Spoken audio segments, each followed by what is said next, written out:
বাংলাদেশ জামায়াতে ইসলামীর আমির ডক্টর শফিকুর রহমান বলেছেন, সকল জাতীয় ইস্যুতে জনগণের ইস্পাত কঠিন ঐক্য প্রয়োজন।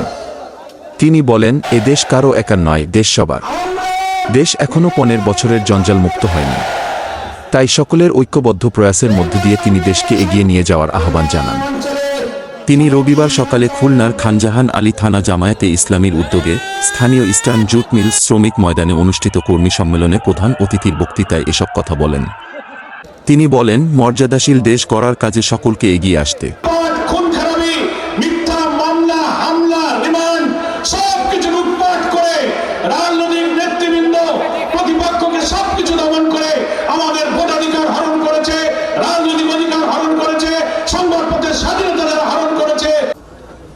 যে স্বৈরাচারী সরকার 15 সালে 15 বছর জাতিকে দাপিয়ে বেরিয়েছে,